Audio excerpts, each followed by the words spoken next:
gente. Satisfação enorme estarmos aqui novamente em sintonia para avançarmos com conteúdo anual. Lembrando que a partir desse bate-papo de hoje, nós vamos estar dando pontapé inicial na grade de atividades que pretendemos dar conta do segundo bimestre. Então, o bate-papo de hoje vai de encontro à questão climática no mundo. Maravilha, ótimo. Então, o título da aula de hoje: clima. Quando falamos sobre clima, é interessante que a gente tenha em mente que, antes de mais nada, precisamos conhecer melhor a atmosfera da Terra, porque é a partir dela que tudo se manifesta. E quando falamos sobre a atmosfera terrestre, é interessante a gente ter em mente que ela é compartimentada, dividida, fracionada. Existem áreas específicas e essas áreas vão sendo alteradas ou recebendo nomenclaturas ou termos distintos em decorrência da altitude em que estejam situadas. Então eu vou apresentar a vocês troposfera, estratosfera, mesosfera, ionosfera e exosfera. A troposfera é justamente a camada mais próxima de nós e ela fica oscilando até mais ou menos 18 quilômetros de altura. Entre 18 e 80, automaticamente, eu já perceberia o segundo nível, a estratosfera.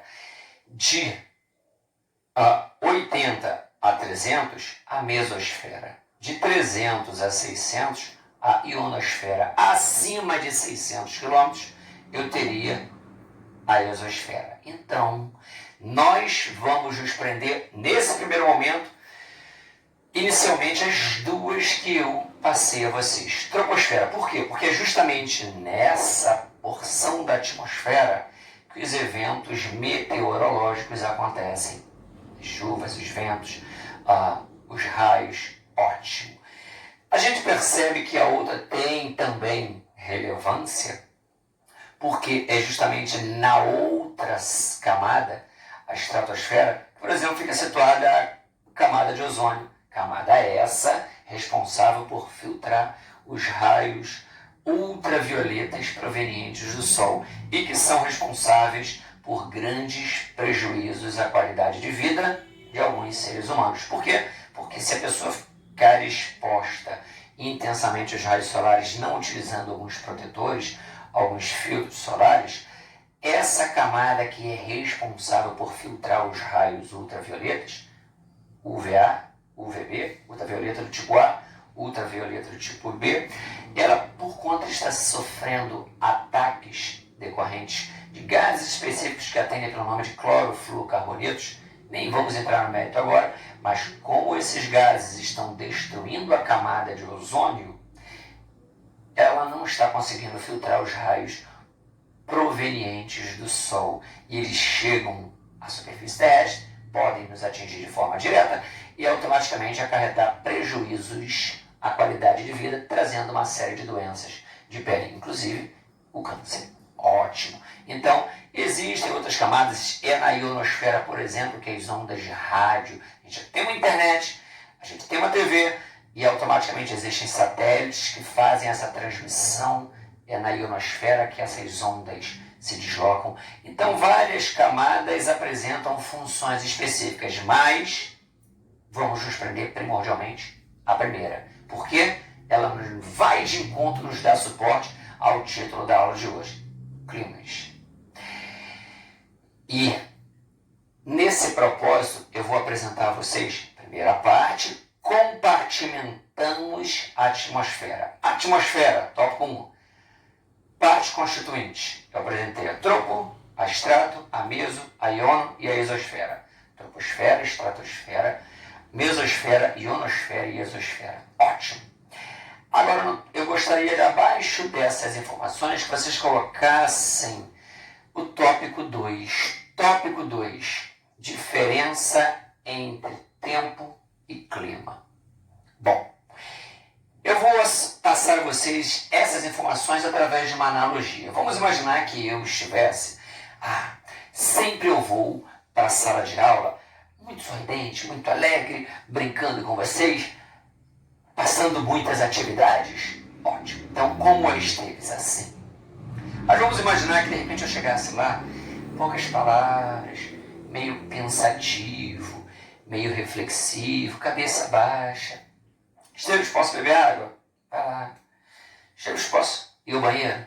Dá um pulinho lá, não demora não. Mas vocês percebessem que eu estivesse sorrindo menos. Aí vocês perceberiam que, caramba, algo está acontecendo. Normalmente ele não é assim. Agora ele está assim. Mas é um agora. É uma característica momentânea. Eu pediria para que vocês associassem o Esteves, sempre brincalhão, sempre sorridente e passando muitas atividades, como clima. E esse Esteves momentaneamente diferente como o tempo. O tempo dá suporte ao clima. Se eu observo que sempre uma pessoa age, hoje eu me deparo com alguém, essa pessoa é de uma maneira. Amanhã eu me deparo com esse alguém, essa pessoa é dessa maneira. Durante um mês eu observo essa pessoa e ela sempre apresenta as mesmas características. Essas características diárias, repetidas, vão permitir que eu diga como é essa pessoa. Então, ela sempre vai apresentar essa característica para mim. Então, sempre apresentando um conjunto de comportamentos, eu posso dizer, essa pessoa não está assim, ela é assim. O tempo e o clima se apresentam dessa mesma forma. Como está o dia hoje? Sim, a temperatura ensolarada, muito quente. Amanhã, da mesma maneira. Daqui a um mês, da mesma maneira. Ótimo. Então eu vou perceber que todas as situações mecanicamente sendo repetidas vão permitir que eu possa ir àquele determinado lugar e já esperar aquela determinada característica, aquele determinado comportamento de uma determinada porção do espaço geográfico. Quando eu percebo a repetição de comportamentos, eu posso dizer que eu estou diante de um clima com características peculiares. A sucessão dos estados de tempo, sendo analisados num intervalo de tempo maior, me remetem a uma percepção mais ampla, a uma análise macro. E essa análise macro me remete à ideia de clima. Oscilações momentâneas diárias, mas que não caracterizam o que normalmente eu percebo naquela determinada porção do espaço geográfico, eu vou chamar de tempo. Então, tempo, algo pontual. Existe agora e pode não existir daqui a algum tempo, no outro dia. O clima é algo que se apresenta como característico, porque todos os dias eu percebo sendo repetidos. Então, tempo é assim, assim, assim, assim. Então o clima é assim. Então, tempo momentâneo. Clima é algo que acontece no intervalo de tempo maior. Beleza? Então, vamos nos prender a isso. Mas esses dois conceitos, eles nos apresentam outras informações complementares. Quais seriam essas outras informações complementares? Os elementos e os fatores do clima. Então, se a gente para analisar, por fatores climáticos, eu gostaria que vocês entendessem, eu vou citar a altitude, a latitude, a continentalidade, a maritimidade, por exemplo. Por elementos do clima, eu poderia citar os ventos, a umidade, eu poderia citar o nível de precipitação. Se a gente para analisar, eu vou perceber que os fatores, eles são aspectos da natureza que têm a capacidade de influenciar ou determinar o clima de uma região, ou de uma determinada porção do espaço geográfico. Fatores são mais importantes porque eles determinam aspectos climáticos de uma determinada área. Determinam ou influenciam de grande forma. E os elementos não. Os elementos são aspectos, são situações observadas, são características inerentes de uma determinada área, mas que, na verdade, não têm a capacidade de influenciar. Pelo contrário, eles são influenciados pelos fatores. Então, se eu pego a umidade, se eu pego ventos específicos, se eu pego níveis de precipitação ou pluviosidade também peculiares, taxa de radiação ou iluminação solar, esses aspectos, pressão atmosférica, eles me remetem, de certa forma, a características que são pontuais. Mas, normalmente, eles não têm a capacidade de ditar regras. Eles são consequências. Se os primeiros são os fatores, fator eu associo a causa. E uma causa traz uma consequência. Diante disso, eu tenho os fatores que determinam e eu tenho as consequências, que são as variáveis observadas em decorrência de um fator específico. Maravilha! Então, tópico 1, falamos sobre a atmosfera e suas partes constituintes. Tópico 2, análise dos conceitos de tempo e clima. E juntamente com essa diferenciação, eu trouxe a vocês exemplos de fatores climáticos e elementos climáticos. E agora vamos nos remeter ao tópico 3. Ótimo. Tópico 3. Características primordiais dos diferentes tipos de precipitação. Precipitação, sinônimo de pluviosidade. Pluviosidade, sinônimo de chuvas. E nós nos depararíamos com 3 tipos. As precipitações frontais, as precipitações convectivas ou as precipitações de relevo ou orográficas. Ótimo. Vamos nos prender às frontais. Eu tenho massas de ar. Eu tenho frentes quentes, frentes frias, diferentes massas de ar. Essas massas de ar, vamos imaginar que essa massa de ar que eu estou movimentando aqui, representando, associada a essa mão direita, ela fosse proveniente de uma área polar. Então, uma frente fria passou pelo continente, passou pelo oceano, uma frente fria carregada de vapor. Então, ela vem carregada de umidade e com baixa temperatura. Essa áreazinha aqui que eu estou balançando a mão, sobre o continente. Sobre o continente é uma massa de ar seca. Numa área tropical, seca e quente. Uma massa de ar fria e úmida está se aproximando de uma massa de ar quente e seca. Vem ao choque térmico. Nesse choque térmico eu percebo que massas de ar com características muito diferenciadas vão estar entrando em contato e a partir desse contato eu vou perceber que a massa de ar mais densa vai penetrar na massa de ar menos densa. Qual é a mais densa? A fria e úmida. Automaticamente penetra, modifica a temperatura de uma região e a partir desse contato vai haver o processo de liberação dessa umidade. Chuvas vão acontecer. Então, chuvas provenientes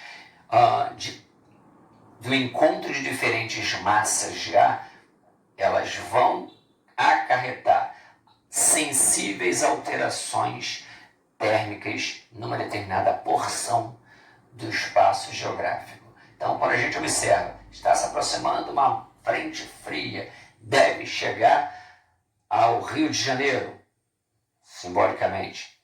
No final de semana, é uma massa muito densa, deve trazer chuvas e diminuição da temperatura até tal dia. Por que eles fazem essa constatação? Porque eles estão analisando através de imagens de satélite o volume de massa de ar, a velocidade com que essa massa de ar está se deslocando e por quanto tempo ela vai passar sobre nossa cidade, nosso estado. Isso nos permite a constatação de que chuvas frontais, elas são lentas, perduram e trazem a diminuição da temperatura. Vamos para uma segunda categoria, um segundo grupo. Vamos deparar com as chuvas convectivas. Essas chuvas convectivas nós poderíamos perceber ou associar a baixas latitudes. Sobre a floresta amazônica, por exemplo. Floresta amazônica, evapotranspiração muito intensa. Transpiração das florestas, transpiração das espécies vegetais, associadas à evaporação dos cursos d'água. Juntei a transpiração com a evaporação, evapotranspiração.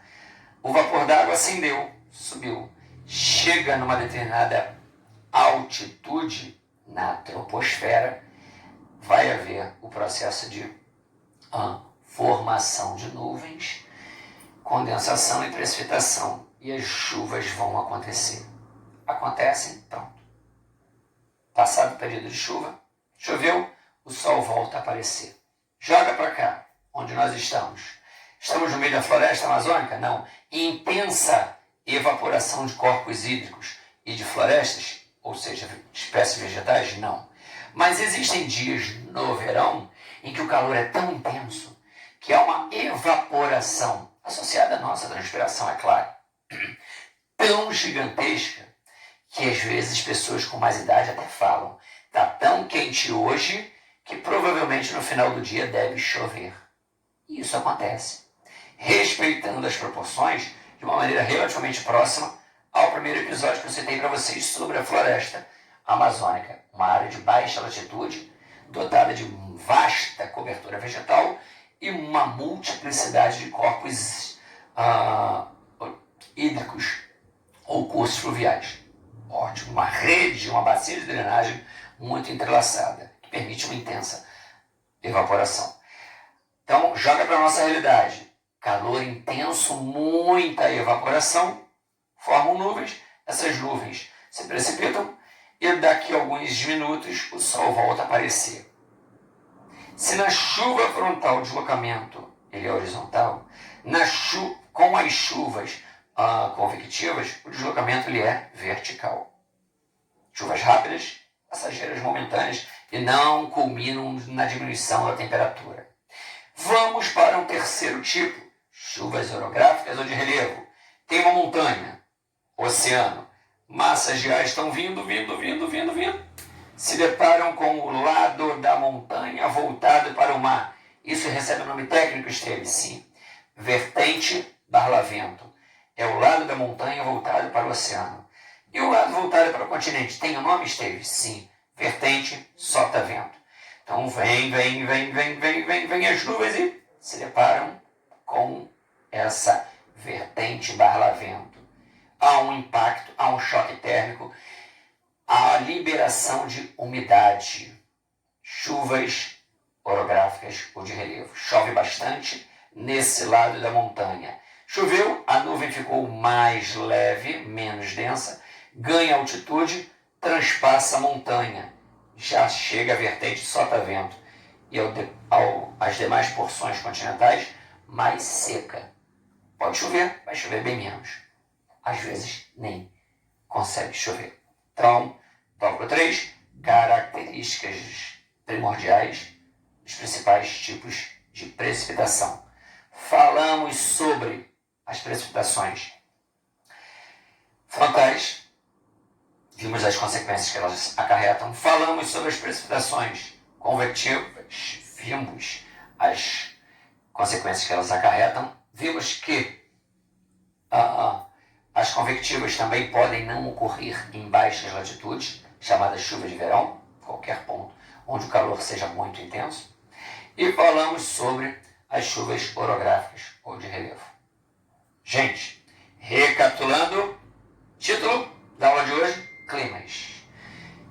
Tópico 1, compartimentamos a nossa atmosfera e vimos as características de cada uma dessas áreas. Tópico 2, conceituação básica, diferenciação de tempo e clima. E nesse bojo apresentamos alguns tipos de fatores e alguns tipos de elementos climáticos. Fatores climáticos influenciam e determinam o clima. Elementos são apenas aspectos observados. Ótimo. Avançamos tópico 3, caracterização dos principais tipos de precipitações ou pluviosidade. Orográficas, relevo frontais e convectivas. Beleza? Gente, vamos ficar por aqui. Saudade muito intensa.